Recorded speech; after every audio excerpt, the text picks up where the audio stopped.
হচ্ছে ব্যাসাসনে প্রবিষ্ট ঋষরা প্রেমানন্দের আশ্রমের সুযোগ্য সম্পাদক পরম শ্রদ্ধেয় পরম পূজ্যপাদ শ্রীমৎ নির্গুণানন্দ ব্রহ্মচারী মহারাজ, যার উদ্যোগে যার নেতৃত্বে এই যে লক্ষ্য কণ্ঠে গীতা পাঠ গত বৎসর কলকাতায় হয়েছে ব্রিগেড প্যারেডে এবং এবৎসর শিলিগুড়িতে হয়েছে, পরম শ্রদ্ধেয় পরম পূজ্যপাদ শ্রীমৎ নির্গুণানন্দ ব্রহ্মচারী মহারাজের মুখারবিন্দ হতে আপনারা শ্রী শ্রী গীতার চতুর্দশ অধ্যায় গুণত্রয় বিভাগের বিষয় শ্রবণ করুন।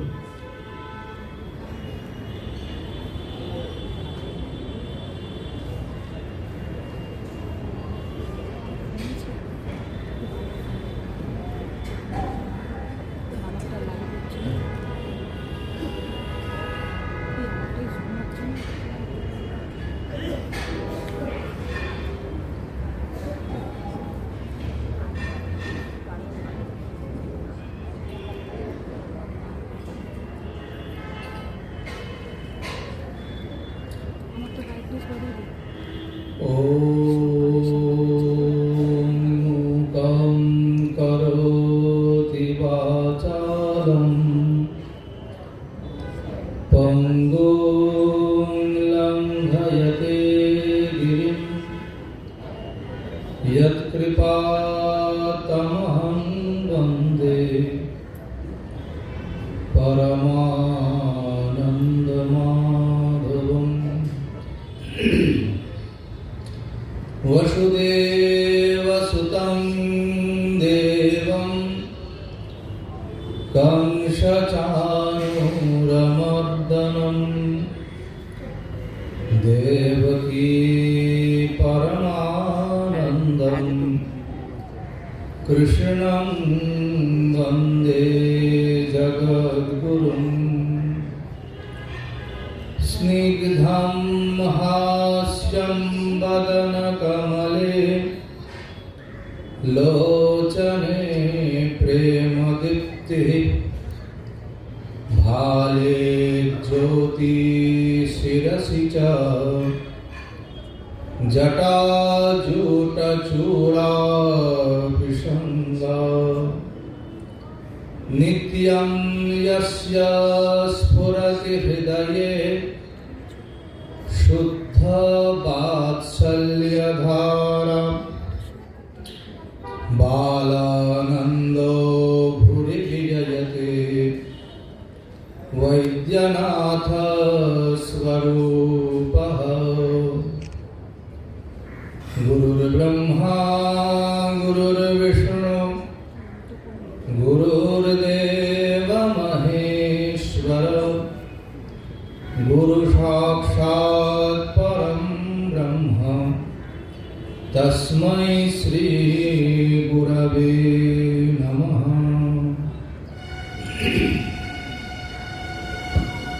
আমাদের আজকে গীতা জয়ন্তী উৎসব পূর্ব ভারতের সর্ববৃহৎ এবং সবথেকে দীর্ঘ এবং সবথেকে পুরান এই ট্রায়াঙ্গুলার পার্কের গীতা জয়ন্তী উৎসব আমরা প্রেম মন্দির আশ্রমের তরফ থেকে প্রত্যেকবার এটা আবার স্মরণ করি এই মঞ্চে বসে, কারণ এই গীতা জয়ন্তী উৎসবের আমাদের প্রেম মন্দির আশ্রমের আমি 3 পুরুষ এই আসরে আসছি, এই মঞ্চে এসে বসার যাকে বলে আশীর্বাদ প্রাপ্ত হয়েছি।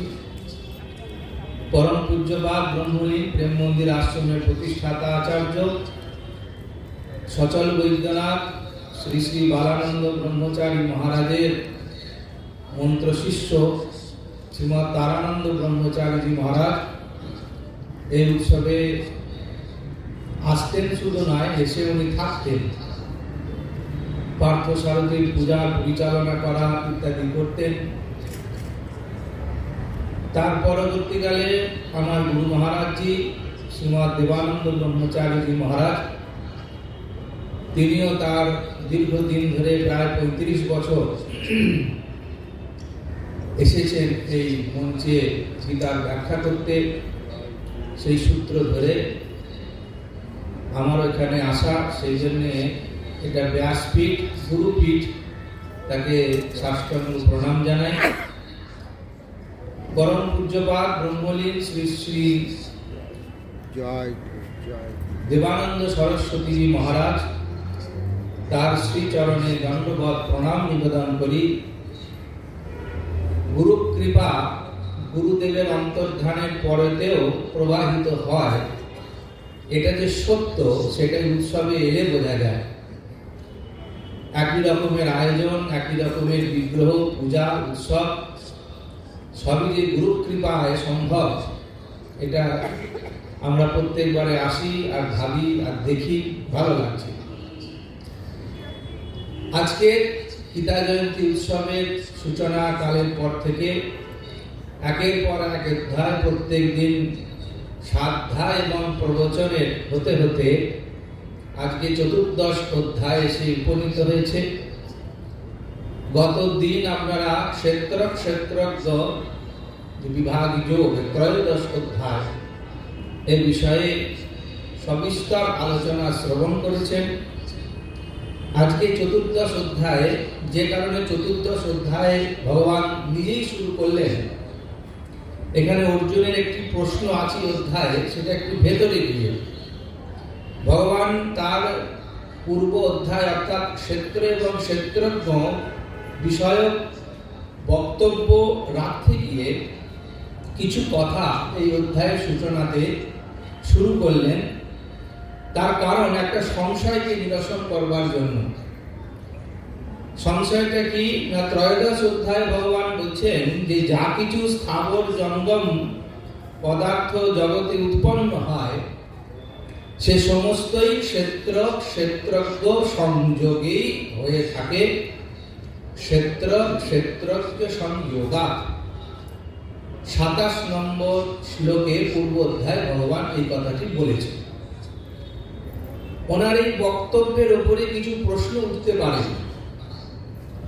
সেই প্রশ্নটা কি না, ক্ষেত্র এবং ক্ষেত্রজ্ঞ এদের কেবলমাত্র সংযোগেই কি সবকিছুর উৎপত্তি হয়ে থাকে, এমনি এমনি ভাবে উৎপত্তি হয়ে থাকে?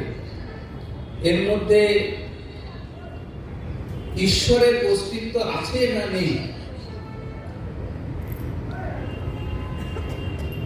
আমাদের এই জগৎ সংসারের মধ্যে যা কিছু, আরেকটু সোজা করে বললে, এই জগৎ সংসারে যা কিছু উৎপত্তি হচ্ছে, মনুষ্য আদি যা কিছু আপনারা দেখছেন প্রতিনিয়ত উৎপত্তি হচ্ছে, তাতে ঈশ্বরের অবদান আছে না নেই? এইটা একটা প্রশ্ন আসতে পারে। সেই জন্যে ভগবান এইটা বলছেন যে কারণম গুণসংযস্য সতসৎ যোনিরন্মুষু, সৎ এবং অসৎ ইত্যাদি যোনিতে জন্ম লাভ হয় গুণের সঙ্গে।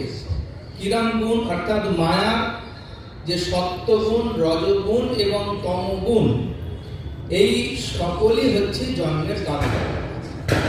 অর্থাৎ জন্মের কারণ কি না, এই গুণই হচ্ছে জন্মের কারণ। সেই জন্য সেই গুণের সঙ্গ, গুণ কি করে গুণসমূহ জীবকে বন্ধন করে। এবং আরেকটি কথা পূর্ব অধ্যায়ে ভগবান বলেছেন যে ভূত প্রকৃতি মোক্ষ বিচার, অর্থাৎ এই যে পঞ্চভূতের দ্বারা নির্মিত অবিদ্যারূপ যে প্রকৃতি, সেটাকে কি করে অতিক্রম করা যায় বা মুক্তি হওয়া সম্ভব কিনা। অর্থাৎ আমরা জন্মাবার কারণ আমাদের ত্রিগুণাত্মিকা মায়া। এই জন্মাবার থেকে আমাদের বেরোবার কোনো রাস্তা আছে কিনা। যদি আমরা জন্ম দেবতাদের জন্মটা, অর্থাৎ স্বর্গে যে আমরা স্বর্গপ্রাপ্ত হই, সেটা আমরা স্বর্গে আমাদের জন্ম হয় বলে আমরা স্বীকার করি, আমাদের সনাতন ধর্ম স্বীকার করে যে ক্ষণে পুণ্যে মর্তলোকম বিশন্তি। পুণ্য কর্ম অধিক হয়ে গেলে তার যে জন্ম হয় তাকে বলা হয় দেবলোকে জন্ম হয়। আর পাপ কর্ম অধিক হয়ে গেলে তার আসুরিক জন্ম হয়। আর পাপ পুণ্য সমান হলে তার মনুষ্য জন্ম হয়। এই অবধি তো ঠিক হলো। বিশ্বের অন্য কোন ধর্ম এর আগে এগোতে পারেনি, যেটা সনাতন ধর্ম এগিয়েছে, রিসার্চ করে এগিয়েছে। কি না, এই জন্ম চক্র থেকে মুক্তি হওয়া সম্ভব না অসম্ভব।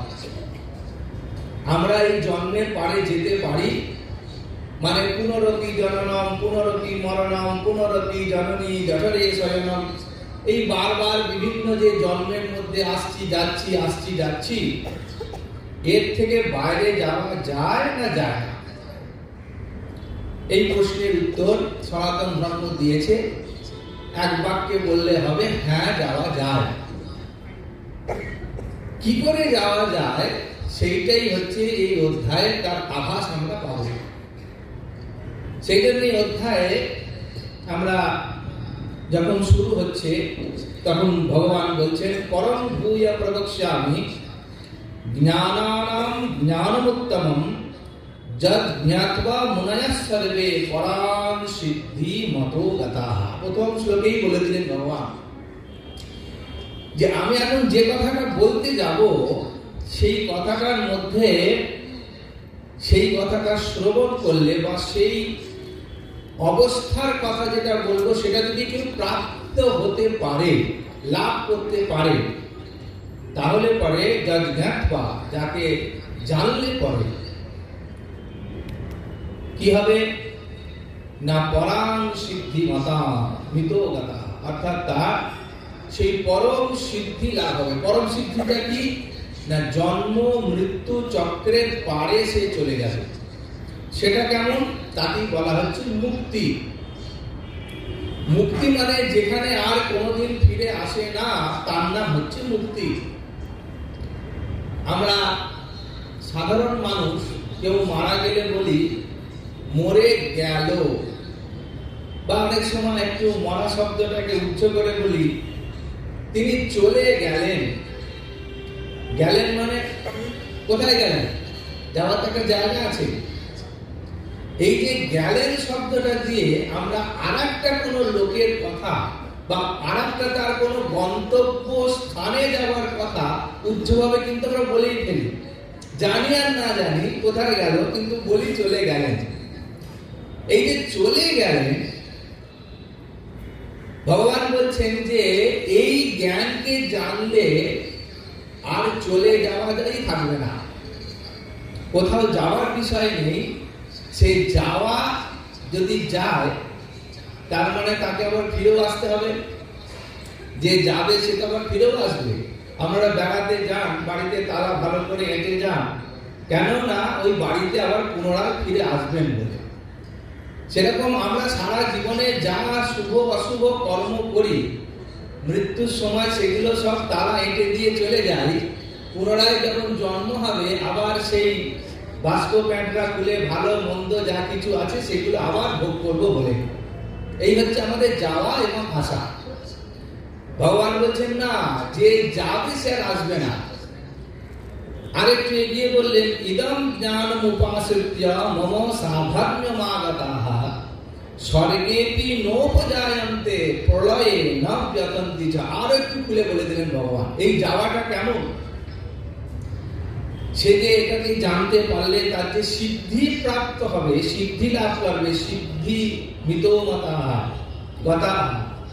এই সিদ্ধি গতা কি করে ভগবান সেটাকে আরো খুলে বললেন। এই সিদ্ধি কেমন না, ইদম জ্ঞানম, এই জ্ঞানকে যদি উপাসনা করে বা আশ্রয় করে বা লাভ করে বা সেই জ্ঞানের মধ্যে সে দ্রবীভূত হয়ে যায়, প্রাপ্ত হয়ে যায়, তাহলে মম সাধর্ম্যম আগতাঃ, আমার স্বধর্মে আগমন ঘটবে।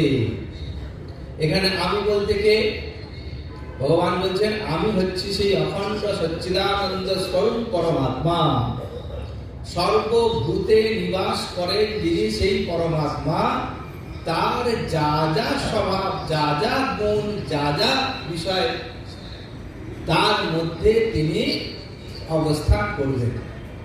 একে পতঞ্জলি যোগ দর্শন বলছেন তদা দ্রষ্টা স্বরূপে অবস্থানম। স্বরূপ অবস্থান, নিজ রূপে অবস্থান করবে। আমি যেমনটি আমি তেমনটি রূপে অবস্থান করব। আমি যে কি আমি তো নিজেই জানি না বাস্তবিক ক্ষেত্রে। আপনি কারুর বাড়ির মেয়ে, কারুর স্ত্রী বা কারুর স্বামী বা কারুর কোনো কলেজের বা কোনো স্কুলের বা কোনো অফিসে বা কোনো জমির আপনি কাজ করেন বা তার মালিক, সারা জীবন ধরে আপনার একটা নিউট্রাল পরিচয় আপনি বলতে পারবেন না যে আমি কে। এই পরিচয়টা আপনার একটা কোনো পরিচয় যদি আপনার 70 বছর বয়সে আপনি বলতে পারবেন না। আপনি অনেক রকম পরিচয়ের কথা বলবেন। আপনার থেকে একটা পরিচয়টা কি, আপনার সত্তাটা কি? ভগবান বলছেন এই সত্তাটাই হচ্ছে আমার স্বরূপ, যেটাকে আমি কোনোদিনই মনুষ্য হয়ে বিষয় ভোগের মধ্যে বিষয় বাসনার দ্বারা আচ্ছাদিত হয়ে জানতে পারি না। যদি জানতে পারা যায় তাহলে ভগবান বলছেন যে সেটা কিরকম হবে না, সেটা স্বধর্মম আগতা, নিজ স্বরূপে অবস্থান করতে পারবেন। নিজের স্বরূপে অবস্থানটা কিরকম ভগবান আরেকটু এগিয়ে বললেন, স্বর্গে পিনোপজায়ন্তে আর প্রলয়েন যতন্তি চ।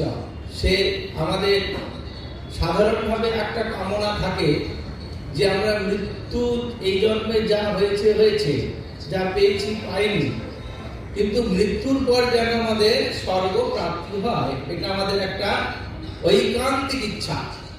ভগবান বললেন যে এরকম ধরনের কোনো ইচ্ছাই সেখানে থাকবে না। স্বর্গ পর্যন্ত আমাদের প্রাপ্তি হোক এরকমও কোনো ইচ্ছা তখন আমাদের মধ্যে প্রকাশ পাবে না। আচ্ছা, স্বর্গের ইচ্ছা নাই বা হলো, তাহলে আর একটা ইচ্ছা তো হতে পারে। তাহলে তো আমরা স্বর্গ প্রাপ্তি না হলে পরে কি প্রাপ্তি হবে? দুঃখ প্রাপ্তি হবে। ভগবান বলছেন না, তা হবে না। প্রলয় না যতন্তি, প্রলয়কাল এসে উপস্থিত হলেও তার কোন রকম আবেগ, উদ্বেগ, দুঃখ কোনো কিছুই অভিব্যক্তি হবে না। তার মানে স্বর্গ প্রাপ্তিতেও তার কোনো স্পৃহা নেই। আর প্রলয় হয়ে গেলেও বা নরক প্রাপ্তি তো হবেই না, প্রলয়কালে উপস্থিত হয়ে গেলেও যখন সবকিছুই ধ্বংস হয়ে যাবে এমন যে প্রলয়কাল, তখনও তার কোনো মানসিক পীড়া, ব্যথা, বেদনা, দুঃখ ইত্যাদিও থাকবে না। এমন যে অবস্থা প্রাপ্ত হয় সেইটাই হচ্ছে স্বধর্ম মানতা, অর্থাৎ সেইটাই হচ্ছে স্বরূপ অবস্থান। অর্থাৎ তার আর পুনর্জন্ম হবে না। আমাদের জন্মের কারণ হচ্ছে আমরা জন্মাতে চাই বলে।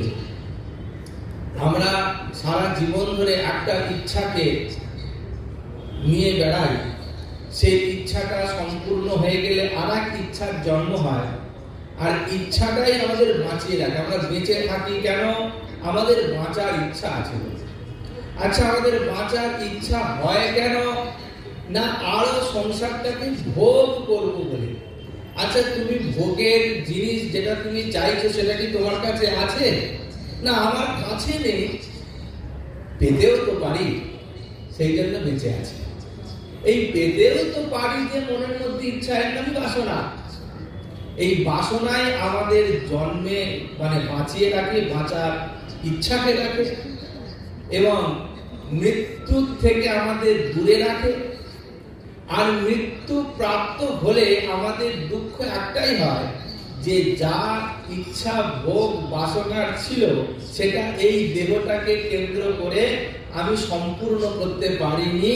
এই ইচ্ছা নিয়ে আমি দেহত্যাগ যখনই করি, পুনরায় আবার সেই বাসনা আমাকে আবার নতুন করে ভোগ করবার জন্য একটা দেহ আমায় দিয়ে দেয়। অর্থাৎ আমি ভোগ করতে চাই বলেই সেই বাসনা থেকে আমার পুনর্জন্ম হয়। আর যখন সাধর্ম মাগতা হয়ে যাবে, স্বরূপ অবস্থান এসে যাবে, তখন তার মধ্যে কোন রকম বিষয় ভোগ করবার বাসনাই থাকে না। সেই জন্য তার আর আসা যাওয়ার বিষয়টাই তার মধ্যে থাকে না। এখন ভগবান এই যে তার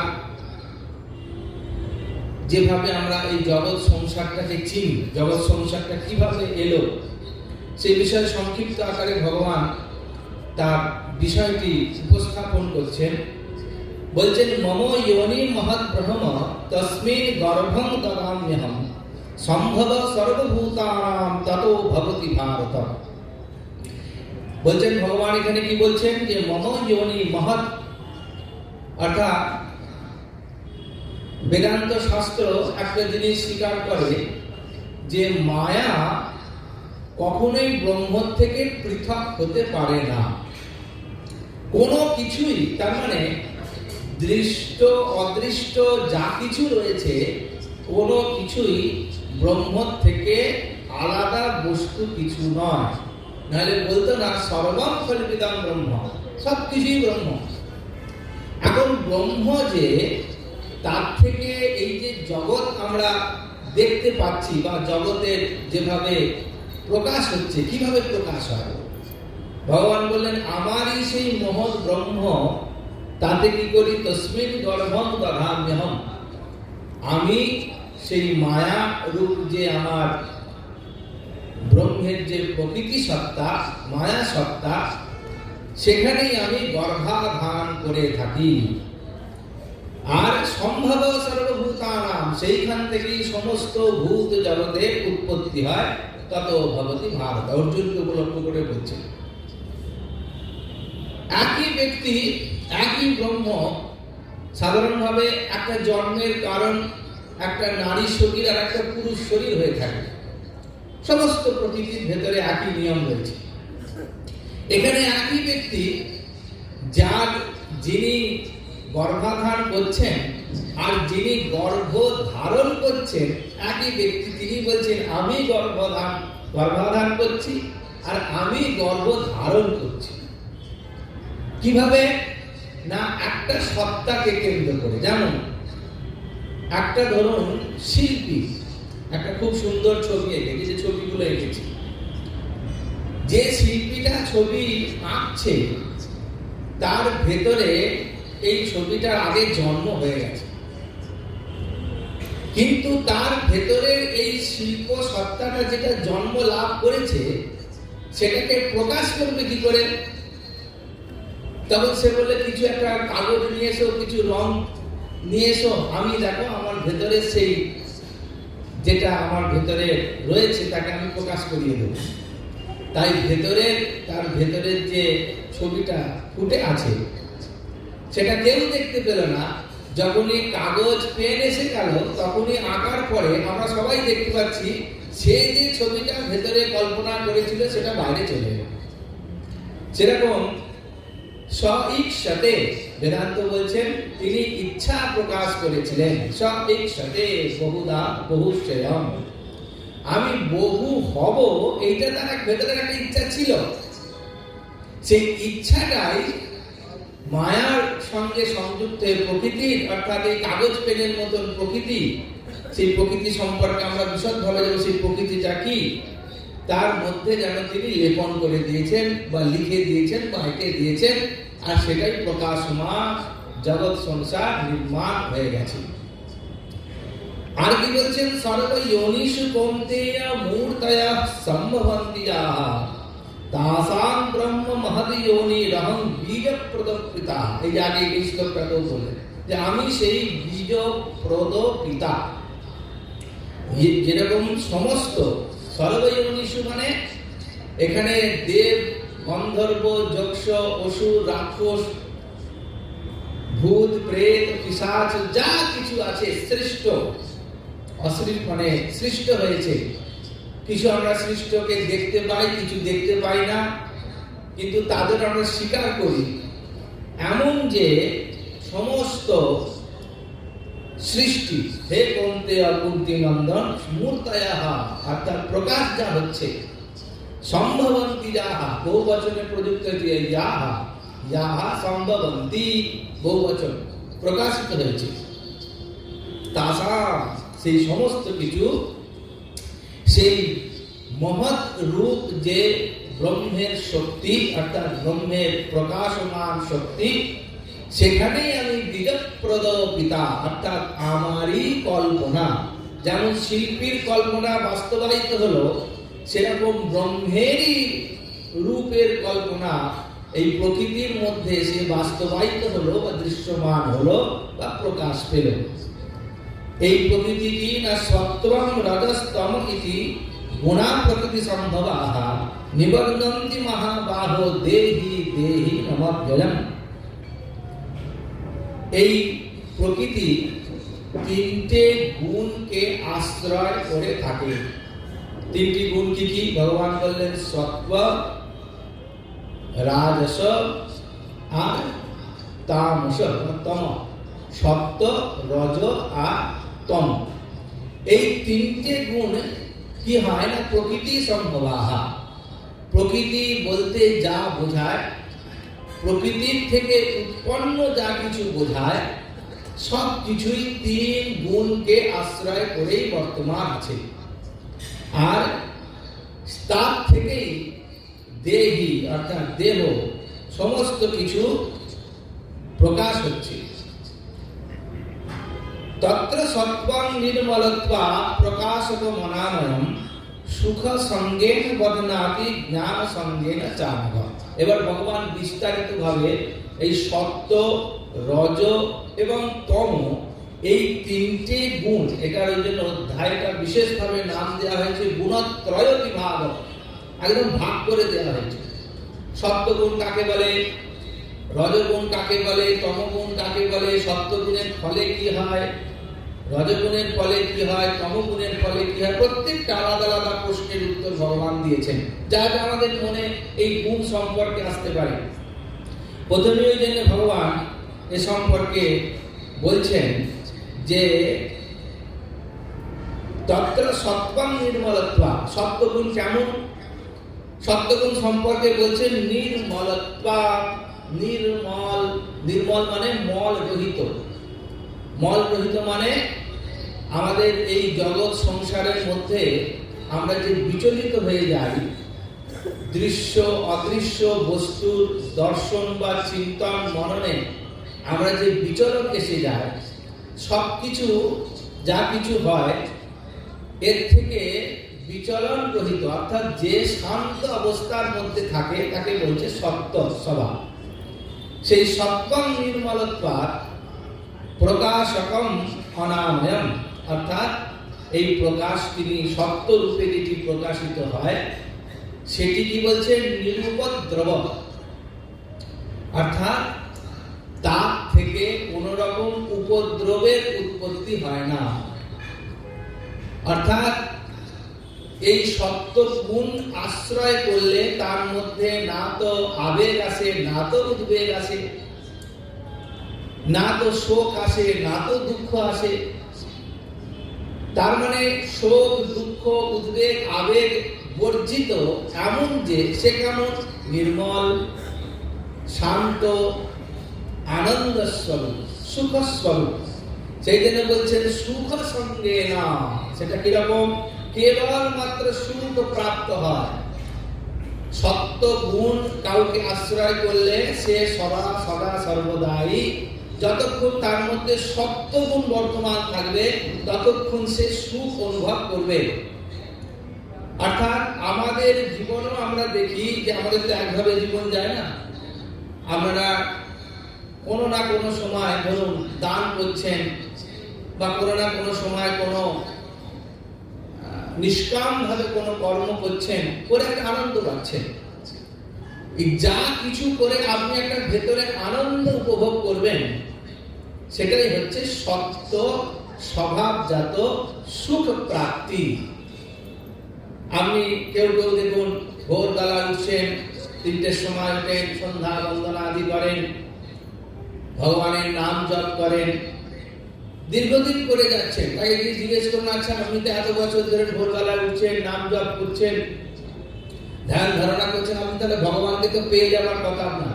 আপনি কি ভগবানকে দেখেছেন না পেয়েছেন? সে এক কথায় উত্তর দেবেন না। তাহলে আপনি ভোরবেলা উঠছেন কেন? এত নাম জপ করার কি কারণ? বলছে না, ওইটা করে ভেতরে একটা সুখ পায়। এই যে সুখ পাচ্ছে এটাই হচ্ছে সাত্বিক স্বভাব। সেই জন্য ভগবান বললেন এই ধরনের হচ্ছে কি সুখ সঙ্গে নবদনাতি, তাকে বলা হয় সুখ সঙ্গ থাকে। আর এটা কি জ্ঞান সঙ্গে না চান। দুটো জিনিস সাত্বিক গুণের মধ্যে প্রকাশ হয়। একটা হচ্ছে সুখ প্রাপ্তির অনুভব, আর একটা হচ্ছে জ্ঞান প্রাপ্তির অনুভব। জ্ঞান প্রাপ্তি মানে কোন জিনিসটা দেখে আপনি তার গভীরে প্রবেশ করবার একটা সামর্থ্য আপনার মধ্যে থাকে, জানবার স্পৃহা আপনার মধ্যে থাকে, তাকে আরো ভালোভাবে জানবো। ভগবানকে জানতে গেলে ভগবানকে জানা অত সহজ ব্যাপার নয়, কারণ তিনি সূক্ষ্মাতি সূক্ষ্ম। কিন্তু সূক্ষ্মাতি সূক্ষ্ম বলে তাকে আমরা সে একটা মানে হীরক রাজার দেশে সেখানে একটা কথা আছে না, জানার কোনো শেষ নাই, জানার চেষ্টা বৃথা দায়। এটা সাত্বিক গুণ না। যে কিছু তার জানকারির মধ্যে ভগবানকে জানবার জন্য তার ভেতরে যে একটা জ্ঞানের নেশা তৈরি হবে, আরো জানবো, আরো জানবো, আরো গভীরে জানবো, আরো তাকে দেখবো, আরো উপলব্ধি করতে যাব, এই ভেতরে যে একটা জ্ঞানের তাকে জানবার, জ্ঞান মানে এখানে জানা স্পৃহা, ভগবত প্রাপ্তির স্পৃহা তার মধ্যে জাগে। ভগবান বলছেন এটাও সাত্বিক বৃত্তির থেকেই এটা আসে। আর কি বলছেন? রজ রাগাত্মকম বৃত্তি তৃষ্ণা সঙ্গ সমুদ্ভবম তন্নিবধ্নাতি কৌন্তেয় কর্ম সঙ্গেন দেহিনাম। এবারে রজগুণের কথা তিনি বলছেন। রজগুণ কেমন হবে? রাগাত্মকম। রাগাত্মকম মানে রেগে যাওয়া নয়, রাগাত্মকম মানে হচ্ছে আসক্ত হওয়া। কোনো কিছু বিষয়ের সঙ্গে আমাদের যে আসক্তি আসে, সে যা কিছু হোক, আমরা তাদের মধ্যে যে আসক্ত হয়ে যায়, সংসারের বিভিন্ন পদার্থের মধ্যে, বিষয়ের মধ্যে আমাদের যে একটা অলিখিত আসক্তি এসে যায়। আমরা অনেকেই বলি যে কি করে যাব, আপনারা এত লোক এসেছেন, এখানে গীতা শুনতে এসেছেন বা নিয়মিত আসছেন, খুব ভালো লাগছে, কিন্তু আপনারা তো সংখ্যায় কম। আপনাদের থেকে 100 গুণ 1000 গুণ বেশি লোক অন্যান্য জায়গায় গিয়ে এই ক্রিসমাসের পূর্ব দিনে আনন্দ করবার জন্য, মেতে ওঠার জন্য প্রস্তুতি নিচ্ছে। সংখ্যাটা আপনাদের থেকে বেশি, 100 ভাগের 1 ভাগ আপনারা এখানে বসে। কারণ ওইখানে কি না, সেইখানে আলো, খাবার দাবার, বন্ধু বান্ধব, এর একটা পাওয়ার যে একটা তার স্পৃহা, সঙ্গ।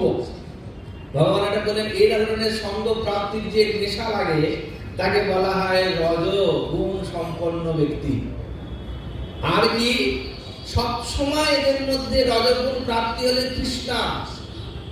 কিছুতেই তৃষ্ণা কি জিনিস না, আমরা যখন গরমকালে তৃষ্ণা লাগে বা জল তেষ্টা বলি, তেষ্টা পাওয়া, আমরা জল খেলাম, খানিকক্ষণ পরে বাহ তৃষ্ণাটা আমার কমে গেল, কেন না জল খেয়ে নিয়েছি, ব্যাস গলাটা, শরীরটা বেশ শান্ত হয়ে গেছে। বিষয় তৃষ্ণা কোনোদিন মেটার নয়। আপনি যত বিষয়ের মধ্যে যাবেন তত বিষয় যাবেন। সেজন্য রাজা যদাতির সেই বিখ্যাত উক্তি আছে, না জাতু কাম কামানাম উপসাম্যেন তিষ্ঠতি হবিষা কৃষ্ণভক্তেব ভূয় এব বিবর্ততে। রাজা যদাতি শুক্রাচার্যের অভিশাপ পেয়ে তার শরীরে ব্যাধি জড়া উপস্থিত হলো। তার 2 স্ত্রী, প্রথম স্ত্রীর 3 পুত্রকে ডেকে বললেন যে ভাই,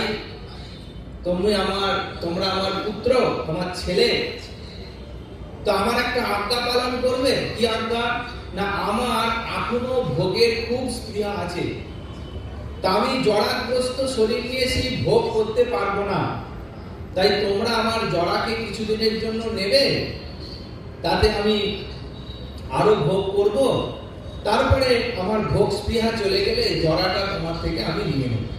কেউ রাজি হলো না। তার আরেক পত্নীর একটি মাত্র ছেলে, তাকে বললেন তুমি নেবে? সে বললেন হ্যাঁ, আমি পিতৃ আজ্ঞা পালন করবো, আমাকে আপনার জরা দিন। সে জরা নিয়ে নিল। 1000 বছর রাজা যযাতি রাজভোগ করলেন। রাজা যা যা ভোগ করে সব করলেন, কিন্তু করে দেখছেন যে সেটা কিছুতে আর বন্ধ হচ্ছে না। বছরের পর বছর যাচ্ছে। আমরাও জীবনে দেখি, ধরুন একটা মানে বললে অন্যভাবে নেবেন না, ধরুন আপনি ফুচকার দোকানে ফুচকা খেতে গেছেন, তো আপনার 2টো খেলেন, 3টে খেলেন, তারপর থেকে ভাবছেন না আর খাবো না, এবার শরীর খারাপ করতে পারবো, কিন্তু আরেকটা খান তো, তারপর আরেকটা খান তো। তাহলে আমি জেনে শুনেও যেটাকে আমার তৃষ্ণা মেটে না, এই হচ্ছে বিষয় তৃষ্ণা। যতই দিয়ে দেওয়া হোক তত আপনার তৃষ্ণা মিটবে না। এই যে গুণ, একে বলছে রজগুণ সম্ভব। আর তন নিবদনন্তি কৌন্তেয় কর্ম সঙ্গে না দেহিনা। সেই জন্যে এটা কিরকম হবে না, এই নিমিত্ত আসক্তির দ্বারা আত্মাকে যেন আবদ্ধ করে রাখে, অর্থাৎ যেন আমি করি অভিমান দ্বারা কর্মে প্রবর্তিত করে। এবং এর সঙ্গে সঙ্গে শুধু তৃষ্ণার পেছনে ছুটে বা তৃষ্ণা নিবৃত্তি হচ্ছে না এমনও নয়, একটা ভাব আছে। কি ভাব? আমি কর্তা, এই ভাব তার মধ্যে থাকে। আমি করেছি বলে আমার অহংকার থাকে, অর্থাৎ রজগুণ সবসময় আপনার মধ্যে একটা অহংকার বুদ্ধি করবে। তারপরে বলছেন কি যে তমস্তজ্ঞানজম বৃদ্ধি মোহনম সর্বদেহিনাম প্রমাদালস্য নিদ্রাভিস্তন্নিবদনাতি ভারত। অর্থাৎ এই তমগুণ কি করবেন? আমাদের সবসময় মোহিত করে রাখবে। সমস্ত দেহিনাম মানে কেবলমাত্র মানুষ নয়, অন্যান্য ব্যক্তি, অন্যান্য দেহ ধারণকারী ব্যক্তিদেরও মোহিত করে রাখে। কিসের মোহিত করে রাখে? সত্য গুণের যা যা লক্ষণ তাকে সম্পূর্ণরূপে মোহিত করে রেখে দেবে, এবং মোহিত করে মানে আবরণ দিয়ে রেখে দেবে। আর তার স্বভাব কিরম দেখা যাবে না? প্রমাদ আলস্য, অর্থাৎ প্রমাদ এবং আলস্য তার মধ্যে দেখতে পাওয়া যাবে। সেজন্য এই যে প্রমাদ এবং আলস্য আমরা দেখতে পাচ্ছি, সেটা আমরা এই তমগুণের কারণেই সম্পন্ন হয়। শঙ্করাচার্যজি এর ব্যাখ্যাতে বলছেন যে প্রমাদ নাম প্রাপ্ত কর্তব্য অকরণম, অর্থাৎ যেটা আমার কর্তব্য কর্ম বলে নির্ধারিত আছে, এটা আমার করা উচিত, এই সময় আমার যাওয়া উচিত বা এটা আমার করা উচিত, এ ধরনের কর্তব্য কর্ম থেকে একদম আমাদের উল্টে পাল্টে রেখে দেবে, করতে দেবেই না। এমন জড়তা শরীরে, সেগুলো আমাদের করতেই দেবে না, অর্থাৎ করবে না। সে তমগুণ তার মধ্যে প্রবেশ করলে সে কর্মগুলো করবেই না। সত্যম সুখে সঞ্জয়তি রজ কর্মণি ভারত জ্ঞানমাবৃত্য তু তমঃ প্রমাদে সঞ্জয়তি। সেই জন্য কি আরেকটু সংক্ষিপ্ত আকারে ভগবান বলে দিলেন যে সত্য গুণ সেটা সম্পূর্ণভাবে সুখ স্বরূপ, অর্থাৎ সুখের আস্বাদন করা। রজগুণ কর্মে প্রবৃত্ত করা।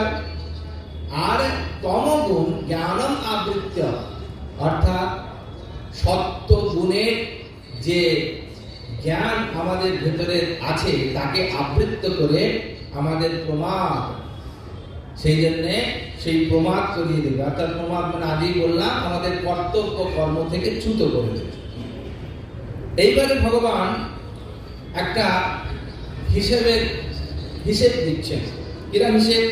না রজস তমস চাবিভূয় সত্ত্বং ভবতি ভারত রজসত্বং তমশ্চৈব তমসত্বং রজস্তথা। এবার তো একটা একটা করে গুণ বলে দিলেন, সাত্ত্বিক, রাজসিক, তামসিক, তিনটা আলাদা করে বলে দিলেন। এবার এগুলো যখন একটাকে প্রকট হয়, তাহলে বাকি দুটো কিভাবে থাকে ভগবান বলছেন।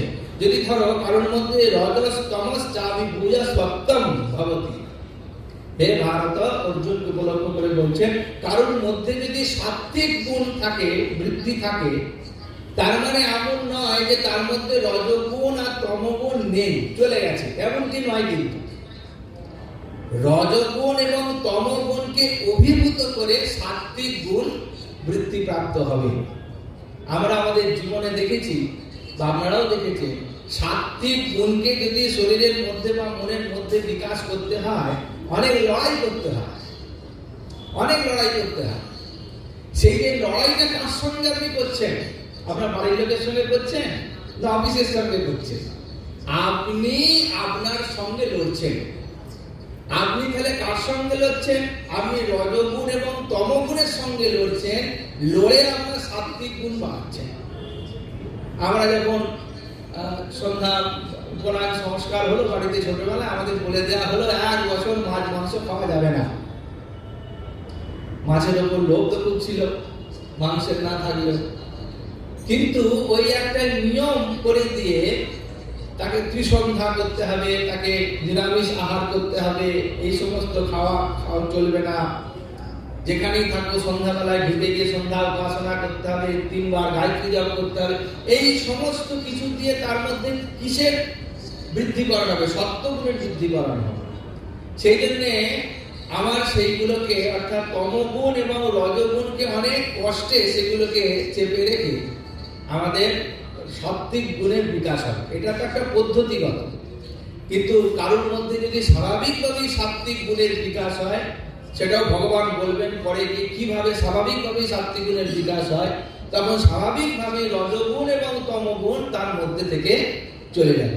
একইভাবে ভগবান বলছেন, এটা তো সাত্বিক গুণ হলো, কারোর যদি রজঃসত্ত্বং তমশ্চৈব তমঃসত্ত্বং রজস্তথা, একইভাবে কারোর যদি রজগুণ বৃদ্ধি হয়, তাহলে তার সাত্বিক গুণ এবং তামসিক গুণকে কম হবে। আর কারোর যদি তামসিক গুণ হয় বৃদ্ধি, তাহলে তার সাত্বিক গুণ আর রাজসিক গুণ কম হবে। এমন নয় কি তার মধ্যে থেকে তমগুণ এসেছে বলে রজগুণ আর সপ্তগুণ চলে যাবে, এমন না, তার মধ্যে থাকবে। আমরা দেখেছি অনেক তামসিক ব্যক্তি,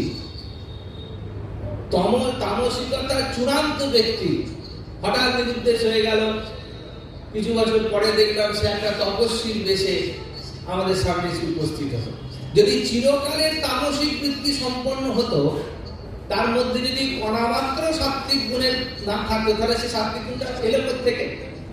তার মানে তার মধ্যে সেই সাত্বিক গুণটা ছিল, কিন্তু কালে না মনে বিন্দতি, সে সময়ের অপেক্ষায় সেটাকে অতিক্রম করতে পেরেছে। সর্বদ্বারেষু দেহেস্মিন প্রকাশ উপজায়তে জ্ঞানম যদা তদা বিদ্বাদ বিবিদ্ধম সত্ত্ববিচ্যুত। ভগবান এখানে বলছেন যে যখন এই শরীরে অর্থাৎ দেহে, অস্মিন দেহে সর্বদ্বারেষু জ্ঞানম, অর্থাৎ সর্বদ্বারেষু মানে আমাদের দেহে 9টি দ্বার আছে, চক্ষু, কর্ণ, নাসিকা, এগুলো আমাদের একটা করে দ্বার, এরকম 9টি দ্বারে নবদ্বারে পুরে দেহি ভগবান বলেছে। এই দ্বার মানে যেগুলো থেকে আমরা গ্রহণ বর্জন করি তার নাম হচ্ছে দ্বার। সেই নবদ্বারে অর্থাৎ সর্বদ্বারেষু দেহেস্মিন অস্মিন দেহে কি করছেন না, জ্ঞানম প্রকাশ উপজায়তে, অর্থাৎ বুদ্ধিবৃত্তির প্রকাশ উৎপন্ন হয়, এবং তদা তখনই সত্ত্বম বিবিদ্ধম ইতি বিদ্বান, অর্থাৎ তখনই যখন তার সমগ্র ইন্দ্রিয় থেকে, সমগ্র দ্বার থেকে সমস্ত সাত্বিক বৃত্তিগুলোর বহিঃপ্রকাশ ঘটে, তখনই বুঝতে হবে যে আমার ভেতরে বা তার ভেতরে সাত্বিক গুণের বৃদ্ধি প্রাপ্ত হয়েছে। সাত্বিক বৃত্তি মানে সেই পরম জ্ঞান প্রাপ্ত হওয়ার বৃত্তি। অর্থাৎ একটা কথা এখানে পরিষ্কার করলেন যে সত্ত্বগুণ, রজগুণ, তমগুণের একটা বহিঃপ্রকাশ আছে। গুণ মানে সেই গুণটার একটা বহিঃপ্রকাশ আছে, সেই প্রকাশটা দেখেই তাকে আমরা শনাক্তকরণ করতে পারি বা নিজেও বুঝতে পারি আমি কোন বৃত্তির মধ্যে দিয়ে যাচ্ছি। এটা হলো সাত্বিক গুণের কথা বললেন। এবার রজগুণের কথা কি বলছেন? লোভ প্রবৃত্তির আরম্ভ কর্মনাম অসমস্পৃহা রজস্যেতানি জায়ন্তে বিবৃদ্ধে ভরতর্ষভ। অর্থাৎ এখানে বলছেন হে ভরত ঋষভ, অর্থাৎ ভরত শ্রেষ্ঠ অর্জুনকে উপলক্ষ করে বলছেন যে লোভ প্রবৃত্তি কর্মনাম আরম্ভ, অর্থাৎ কর্ম করবার সবসময় যে একটা উদ্যম, এই সমস্ত যেগুলো আমাদের মধ্যে থাকে, কোন বস্তুর প্রতি আমাদের লোভ, কোন বস্তু প্রতি আমাদের আসক্তি এবং কর্ম করবার প্রবৃত্তি, প্রত্যেক সময় আমাদের কিছু না কিছু করতে ভালো লাগছে, এই রকম যদি হয় তাহলে পরে জানবে এগুলো রজগুণ আমার মধ্যে বৃদ্ধি প্রাপ্ত হয়েছে। আর একটা কি বললেন? আর অপ্রকাশ প্রবৃত্তিশ্চ প্রমাদ মোহ এবচ তমস্যেতানি জায়ন্তে বিবৃদ্ধে কুরুনন্দন। যখন আমাদের ভেতরে হে কুরুনন্দন অপ্রকাশ, অবিবেক, বিবেক যার জাগ্রত নয়, যার সামনে অনেক অন্যায় হয়ে চলে যাচ্ছে, অনেক অপমান হয়ে চলে যাচ্ছে, কিন্তু তার তাতে কোনো বিকারই আসছে না, বিবেক জাগ্রত হচ্ছে না, এরকম যে মূঢ়তা সম্পন্ন ব্যক্তি, মোহগ্রস্ত ব্যক্তি, তাদের বলছেন যে যাদের বিবেক প্রকাশিত হয়নি এবং কোন কর্মে, শুভ কর্মে তাদের উদ্যম নেই, করবার কোনো উদ্যম জন্মায় না, এবং তাদের মধ্যে প্রমাদ এবং সমস্ত কর্তব্যরূপ কর্মে যাদের উদাসীনতা দেখতে পাওয়া যায়, এমন যে ব্যক্তি, মোহ এবচ এবং মূঢ়তা, এতানি সবকিছুই তমগুণ বৃদ্ধি প্রাপ্ত হয়েছে বলে জানবে। তার ভিতরে তমগুণ প্রধান হয়ে আছে। যদা সত্ত্বে প্রবৃদ্ধেতু প্রলয়ং জাতি দেহভূত তদত্তমোবিদাম লোকান অবলান প্রতিপদ্যতে। বলছেন ভগবান, কিন্তু যখন সত্ত্বে অর্থাৎ সত্যগুণ প্রবৃদ্ধে বৃদ্ধিকাল হয়, সত্যগুণ বৃদ্ধি প্রাপ্ত হয়েছে এমন যে ব্যক্তি দেহ ধারণ করেছেন, তার কি লক্ষণ? দেহধারী মানুষ প্রলয়ম জাতি অর্থাৎ মৃত্যু লাভ করে, তদা তখন। এবারে বলছেন ভগবান যে এই তিন গুণের ব্যক্তি মৃত্যুর পর তাদের গতি কি হয় সে সম্পর্কে ভগবান বলছেন যে সারা জীবনের অন্তত পক্ষে শেষ ভাগের দিকে যে গুণটা তার মধ্যে বেশিভাবে প্রকট দেখতে পাওয়া যায়, এমন এই গুণকে আশ্রয় করে যার মৃত্যু হলো, অর্থাৎ সাত্বিক স্বভাবে থাকতে থাকতে তার মৃত্যু হলো, বা রাজ স্বভাবে থাকতে থাকতে তার মৃত্যু হলো, বা তাম স্বভাবে থাকতে থাকতে তার মৃত্যু হলো, এমন ব্যক্তির মৃত্যুর পরে কি হয় সেটা ভগবান বলছেন যে এখানে কি হবে না, তদা উত্তম বিদাম, অর্থাৎ সে উপাসকদের একদম ভুব স্বহ মহ জন তপ সত্যম, এই যে আমাদের সপ্ত লোকের কথা বলা হয়েছে, সে একদম তার ঊর্ধ্ব লোক পর্যন্ত তার প্রাপ্ত হবে যদি সত্যগুণ সম্পন্ন ব্যক্তি মৃত্যুকাল পর্যন্ত সাত্বিক স্বভাব থাকতে পারেন। আর অমলান অর্থাৎ মল রহিত সুখের উপভোগ করবেন। আর কি করবেন? লোকান প্রতিপদ্যতে, সেই সমস্ত লোক সমূহ তার প্রাপ্ত হবে, অর্থাৎ সেই মহৎ লোক প্রাপ্ত হবে যেখানে তার আর সুখ ব্যতীত অন্য কোন বিষয় সেখানে তার প্রাপ্ত নেই, এমন লোক তার প্রাপ্ত হবে। আর রাজসিক ব্যক্তি মৃত্যুর পর কোন লোক প্রাপ্ত হবে? ভগবান বলছেন সারা জীবন তারা যে কর্ম করে এলেন এবং অহংকার যুক্ত কর্ম করে এলেন, তাদের মৃত্যুর পরে কি হবে না, রজ গুণবৃত্তি প্রলয়ম, মৃত্যুর পর কোথায় যাবেন না, কর্মসঙ্গীষু জায়তে, অর্থাৎ কর্ম শক্তিযুক্ত মনুষ্যলোক প্রাপ্ত হবে। যেখানে আমরা এই মনুষ্যলোক প্রাপ্ত হয়, আমরা মানুষে জন্মেছি, তার মানে আমরা পূর্ব জন্মে মৃত্যুকালে রজগুণ সম্পন্ন হয়েছিলাম বলে আবার নতুন করে মানুষ হয়ে এসেছি। আবার যদি সামনের জন্মে মানুষ হতে চাই তাহলে আবার সেই রকম রজগুণ সম্পন্ন হতে হবে। তবে মানুষ হতে পারবো, তারপরে ওপর দিকে যাওয়া তলার দিকে যাওয়া পরে। আর একটা কথা কি বললেন, তাহলে তামসিক ব্যক্তিদের কি গতি হবে? ভগবান বলছেন মূঢ়জনিষু যায়, অর্থাৎ মনুষ্য ব্যতীত অন্যান্য যে পশু পক্ষীর মূঢ় জন্ম, তামস স্বভাব ব্যক্তিদের সেই জন্ম প্রাপ্ত হবে। আর একটু বিশ্লেষণ করে ভগবান বলছেন যে কর্মণ সুকৃতস্যাহু সাত্বিকম নির্মলম ফলম রজস্বক্ত ফলম দুঃখ মজ্ঞানজম তমস ফলম। এখানে ফল প্রাপ্তির কথা বলছেন যে সাত্বিক ব্যক্তিদের কি ফল হবে? সাত্বিক গুণসম্পন্ন ব্যক্তিদের নির্মলম ফলম, অর্থাৎ যে ফল প্রাপ্তি হবে সেই ফলটা হচ্ছে নির্মল, অর্থাৎ জ্ঞান, বিশুদ্ধ জ্ঞান প্রাপ্তি হবে।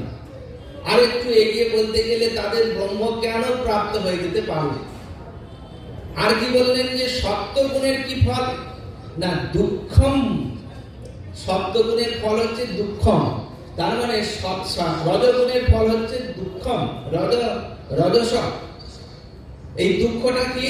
তার মানে আমরা মানুষ হয়ে জন্মেছি, আমাদের একটাই ফল বলে দেয়া হলো কি? দুঃখ। মনুষ্য হয়ে জন্মানো মানেই হচ্ছে দুঃখ। আর কি বললেন? তমগুণের কি ফল? না অজ্ঞানজম তমস ফলম, অর্থাৎ তাদের কোনো কস্মিন কালেও জ্ঞান প্রাপ্তি হবে না এমন যে ফল, সেটা হচ্ছে তামসিক ফল।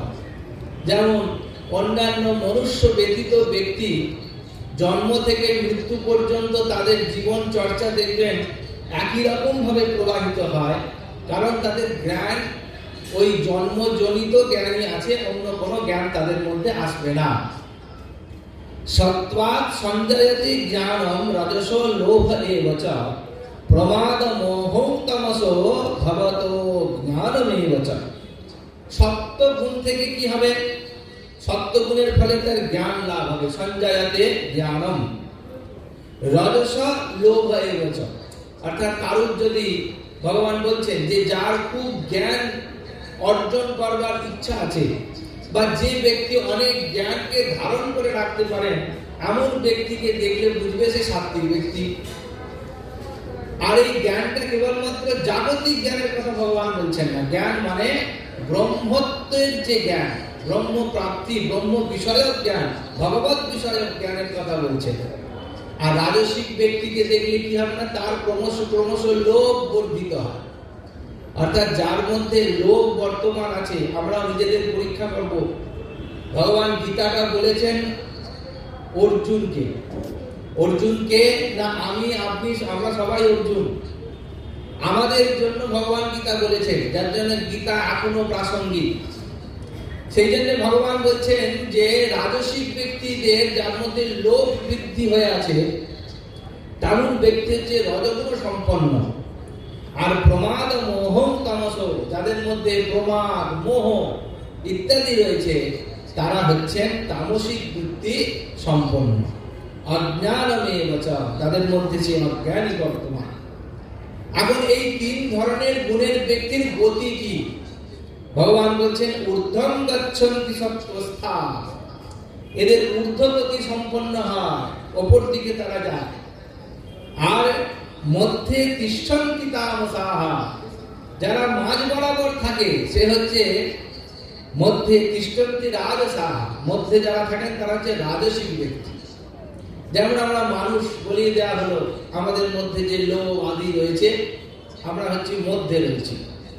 আর জঘন্য গুণবৃত্তস্থা, যাদের জঘন্য গুণবৃত্তি, এদের হচ্ছে অধোগচ্ছন্তি তামসাহা, এরা সবসময় অধোগতি প্রাপ্ত হয়। তামসিক গুণসম্পন্ন ব্যক্তি, তাদের অধোগতি সবসময় প্রাপ্ত হয়।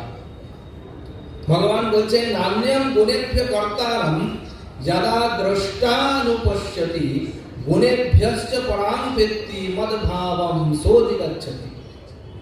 এখানে ভগবান বলছেন যখন দ্রষ্টা অর্থাৎ দর্শক মানে জীব, গুণেভ্য অন্যম অর্থাৎ গুণত্রয় হইতে, এতক্ষণ ভগবান বললেন গুণের কথা, সত্যগুণ, রজগুণ, তম গুণের কি কি প্রভাব বললেন। এবারে ভগবান একটা নতুন কথা বলবেন, যে কথাটা দিয়ে তিনি শুরু করেছিলেন, যে এই জন্ম মৃত্যুর চক্রের পারে যাওয়া যায়, সেইটা যায় কারা, কিভাবে যেতে পারে, সেইটাই ভগবান এবার বলতে শুরু করছেন। বলছেন নান্যম গুণেভ্য কর্তারম যদা দ্রষ্টানুপশ্যতি গুণেভ্যশ্চ পরম ব্যক্তি মদভাবম সোধিগচ্ছতি। মদভাবম, আমার ভাব, অধিগচ্ছতি, সেদিকে সে যাত্রা করতে পারবে। সে কিরকম হবে না, বলছেন কোন রকম, অর্থাৎ গুণেভ্য, গুণেভ্য মানে বহু বচনে প্রযুক্ত হলো, গুণা গুণেভ্য মানে 3 গুণের কথা বললেন। এর থেকে অন্যম, এর থেকে অন্য মানে 3 গুণের পারে আরেকটা কিছু আছে। সেইটা কি না, তাকে বলছেন গুণাতীত অবস্থা, গুণের অতীত। যাদের মধ্যে সাত্বিক গুণ অতীত হয়ে গেছে এমন যে ব্যক্তি, তারা কি ন অনুপশ্যতি, অর্থাৎ কর্তারম, কর্তাকে অনুপশ্যতি, না দেখেন, গুণেভ্য চ পরম, অর্থাৎ গুণ, এই 3 গুণের যে অভিব্যক্তি তার থেকে অতিরিক্ত হয়ে ব্যক্তি অর্থাৎ আত্মাকে সে জানতে পারে, তখন স মদভাবম অধিগচ্ছতি। এই 3 গুণের অতীত ব্যক্তি একমাত্র নিজের স্বরূপকে জানতে পারবে। অর্থাৎ কেউ যদি আত্মদ্রষ্টা হন বা ব্রহ্ম প্রাপ্ত হন, তার মানে বুঝতে হবে এই 3 গুণের অতীত তিনি হয়ে গেছে। এই 3 গুণ তাকে কোনোভাবেই আর স্পর্শ করতে পারবে না। গুণা নেতা, গুণা নেতা নতিত্য, গুণা নেতা নতিত্য ত্রিম দেহি দেহ সমুদ্ভবাম জন্ম মৃত্যু জরা দুঃখই বিমুক্ত মৃতমস্মৃতি। ভগবান এখানে বলছেন যে দেহ সমুদ্ভবাম, অর্থাৎ দেহের উৎপত্তি কারণ, আমরা যে দেহ প্রাপ্তি হই এতে একটা কিছু না কিছু কারণ আছে। সেই কারণটা কি, এটা এই 3 গুণা অতিক্রম করে জন্ম মৃত্যু জরা দুঃখই মৃত্যু বিমুক্ত দেহি অমৃতম অশ্নুতে। এই 3 গুণই হচ্ছে আমাদের জন্মের কারণ, আর মুক্তির কারণ 3 গুণের অতীত হওয়াই হচ্ছে মুক্তির কারণ। সেই জন্য বললেন এই 3 গুণের অতীত হয়ে গেলে জন্ম মৃত্যু জরা ব্যাধি রূপ আমাদের যে পুনঃ পুনঃ দেহ প্রাপ্তি হয় তার থেকে তার মুক্ত হয়ে যাবে। কিরম ভাবে, নশ পুনরাবর্ততে, অর্থাৎ সে আর কখনোই জন্ম লাভ করবে না। এরপরে অর্জুন একটি প্রশ্ন করছেন যে কৈলিঙ্গ স্ত্রীণ গুণানীতা নাতীত ভবতি প্রভো কিমাচার কথম চৈতাং স্ত্রীণ গুণা নদী বর্ততে। ভগবানকে প্রশ্ন করছেন অর্জুন, আচ্ছা এরকম কি হতে পারে যে হে ভগবান, এই যে 3 গুণের অতীত যে ব্যক্তি, এতক্ষণ তো সপ্ত গুণের কেমন লক্ষণ, কিরম দেখতে, কেমন চলাফেরা করে, কি তার ভেতরের ইচ্ছা, সপ্ত গুণের কি, রজগুণের কি, তমগুণের তুমি সব বললে। এখন তুমি একটা নতুন কথা শোনাচ্ছ, গুণাতীতের কথা, 3 গুণের অতীত ব্যক্তি, অর্থাৎ যার কোনো গুণই নেই এমন যে ব্যক্তি, তার আবার কিরকম হবে, কোন গ্রহের লোক সে? ভগবান বলছে, অর্জুন প্রশ্ন করছেন তাকে, তাহলে এমন গুণাতীত ব্যক্তির কি লক্ষণ, তাদের আচরণ কি, এবং তারা কি উপায়ে তিনি গুণাতীত হন। শুধু তাই না, একটা হচ্ছে এরকম একটা প্রশ্ন 2য় অধ্যায় তো অর্জুন করেছে, প্রজাহাতি যদা কামান সর্বান পার্থ মনোগতান। যখন ভগবান বলতে শুরু করলেন শীতপ্রজ্ঞের লক্ষণের কথা, তার আগে অর্জুনের প্রশ্ন ছিল শীতপ্রজ্ঞস্য কা ভাষা সমাধিস্থস্য কেশব স্থিতধি কিং প্রভাসেত কিমা শীত প্রজেতে কি। তারা কেমন হয় শীতপ্রজ্ঞ ব্যক্তি, কেমন ভাবে চলাফেরা করে, তাদের লক্ষণ কি, হাঁটা চলা কিরম করে, তারা সমাধি অবস্থায় কেমন থাকে, আর সমাধি থেকে উঠে চলাফেরা করে তাদের লক্ষণ কি দেখে চিনবো তাদের। এখনো সেই একই প্রশ্ন অর্জুন করছেন, এমন গুণাতীত ব্যক্তির লক্ষণ কি, আর এই গুণাতীত কি করে হওয়া সম্ভব, এই প্রশ্নটা অর্জুন করলেন। ভগবান তার উত্তরে বলছেন, প্রকাশশ্চ প্রবৃত্তিঞ্চ মোহমেব চ পাণ্ডব ন দ্বেষ্টি সম্প্রবৃত্তানি ন নিবৃত্তানি কাঙ্ক্ষতি। কি অদ্ভুত অবস্থার কথা ভগবান বলছেন। প্রথমে লক্ষণ বলছেন, হে পাণ্ডব, গুণত্রয়ের কার্য প্রকাশ, প্রবৃত্তি ও মোহ আবির্ভূত হলে যিনি দ্বেষ করেন না। প্রথম আমরা তাকে কি দেখব বাহ্যিকভাবে, যে কোন রকম তার মধ্যে দ্বেষ বুদ্ধি নেই, কারোর সঙ্গে কোনো হিংসা বৃত্তি তার মধ্যে নেই। দ্বেষ বুদ্ধি মানে সে কাউকে দুই ভাবেই না। আমি মানে একটা এখনকার সোশ্যাল মিডিয়া একটা ভিডিও দেখছিলাম, একটা বৌদ্ধ সন্ন্যাসী সে রাস্তায় ভিক্ষা করতে করতে যাচ্ছে। একটা দোকান, পাড়া অনেকগুলো দোকান আছে, দোকানে দাঁড়িয়েছে ভিক্ষার পাত্র নিয়ে। তো সেইখানে তিনি ভিক্ষা করছেন, একটা লোক হঠাৎ করে সে এক থাপ্পড় মেরে দিল যে সন্ন্যাসীকে। সন্ন্যাসীর হাত থেকে থালাটা পড়ে গেল, কে মারলো তার দিকে তাকালো না। তিনি আবার পাত্রটা তুললেন, তুলে আবার ভিক্ষে করতে দোকানের সামনে দাঁড়ালেন। তাকে ঠেলে দোকানে ফেলে দিল, সে পড়ে গেল, আবার উঠে ভিক্ষের পাত্র নিয়ে দাঁড়ালেন। এমনকি তাকে পদাঘাত পর্যন্ত করছে, রাস্তায় বারবার ফেলে দিচ্ছে, কিন্তু সেই সন্ন্যাসী তার দিকে ফিরেও তাকাচ্ছেন না। যেমন ভাবে রাস্তায় হোঁচট খেয়ে পড়ে গেলে আবার পুনরায় নিজেকে সামলে নেয়, সেই সন্ন্যাসী সেই অবস্থা, চোখ মুখ তেমনই, কোনো বিকার নেই, না দৃষ্টি। তার উপর হাজার আঘাত এলেও সে কোনো দেশ বুদ্ধি করেন না। তাই বলছেন না দৃষ্টি, সেরকম ব্যক্তিকে দেখা যাবে না দৃষ্টি। আর কি বললেন, এইরকম নিবৃত্তি আকাঙ্ক্ষা করেন না, অর্থাৎ সকলের মানে সকলের নিবৃত্তির আকাঙ্ক্ষা তিনি করেন না।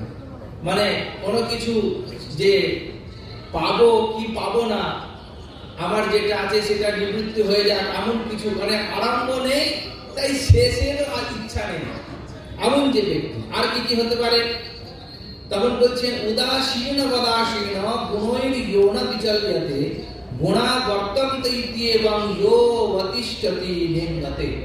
সেই গুণাতীত ব্যক্তি কেমন হবে না, উদাসীন হবে। উদাসীন ব্যক্তি যেমন কাহার পক্ষ অবলম্বন করেন না, তিনি কারোর কোনোদিন কোনো পক্ষপাতী দুষ্ট হন না। ন্যায়কে ন্যায় বলবেন, অন্যায়কে অন্যায় বলবেন। আমরা অনেক সময় আমাদের ধার্মিক চিন্তা ভাবনার মধ্যে কাউকে কাউকে আমরা বিধর্মী বলি, যে না আমরা এরা আমাদের বিধর্মী। ভগবান কিন্তু গীতার মধ্যে বা শাস্ত্রের মধ্যে বিধর্মী কাকে বলেছেন, শাস্ত্র অনুযায়ী জীবন যাপন না করলেই সে হচ্ছে বিধর্মী। যেমন মায়ের একটা নির্দিষ্ট ধর্ম আছে, নির্দিষ্ট কর্ম আছে, সে যদি না করে তাহলে মা বিধর্মী হয়ে গেল। বাবা, তার বাবার একটা নির্দিষ্ট ধর্ম আছে, নির্দিষ্ট কর্ম আছে, সে যদি না করে তাহলে সে বিধর্মী হয়ে গেল। বিধর্মী মানে অন্য কোনো ধর্ম আমরা যেরকম ভাবি সেরকম না। বিধর্মী সে হয়ে যায় যে নিজ ধর্ম যে পালন করে না, সেও বিধর্মী হয়ে যায়। একই ভগবান বলছে সে তখন কি করে না, অধর্মকে আশ্রয় করে। অধর্ম মানে আমরা সনাতন ধর্মের লোক অন্য কোনো ধর্মকে আশ্রয় করেছে মানে সে অধর্ম আশ্রয় করে তা নয়। যেমন জলের একটা ধর্ম আছে, সেই জল যদি তার ধর্মকে বলে আমি বিধর্মী হয়ে যাব, সেটা সম্ভব নাকি? জলের শীতলতা, জলের উপর থেকে যাকে বলে যে জল গড়িয়ে পড়া, আগুন যদি বলে আমি উষ্ণতা ত্যাগ করে দেবো, আমার গুণ ত্যাগ করে দেবো, তাহলে সে বিধর্মী হয়ে যাবে।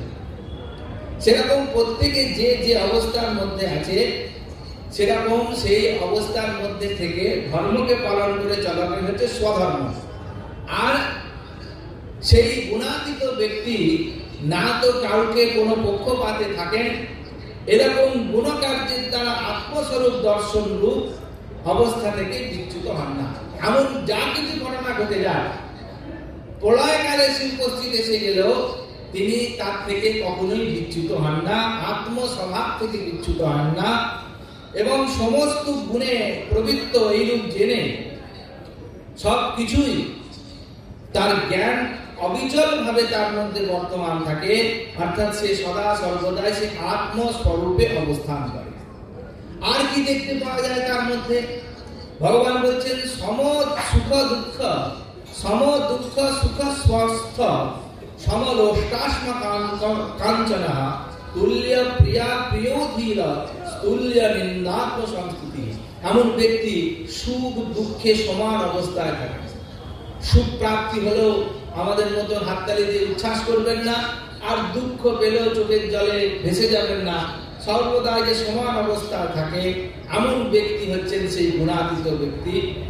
আর যার মধ্যে সমল অষ্টাশ্ম কাঞ্চনা, একটা মাটি, সোনা, পাথর সব তার কাছে একই রকম।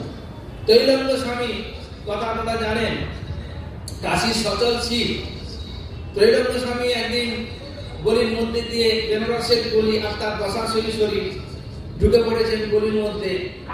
রাজার কি মনে হয়েছে যে তৈলঙ্গ স্বামী সাক্ষাৎ শিব, তাকে ঐশ্বর্য দিয়ে তিনি পুজো করতে যান।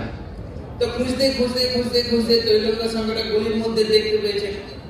বাবা বাবা বাবা করে তার সিপাহী সামন্ত তাকে একটা রূপোর চেয়ার দিয়ে সেই গলির সাইডে একটা বসিয়েছে। তিনি সেখানে বসে পড়েছেন এবং তাকে আগে তো উলঙ্গ শরীর, তার উপর চারটি তাকে সোনা দানা পরিয়ে দিয়েছে, মুকুট আদি সব পরিয়ে দিয়েছে, দিয়ে খুব ফুল টুল দিয়ে পুজো করে আরতি টারতি করে এবারে রাজার সময় হয়ে গেছে তার বাড়ি যাওয়ার, সে চলে গেছে।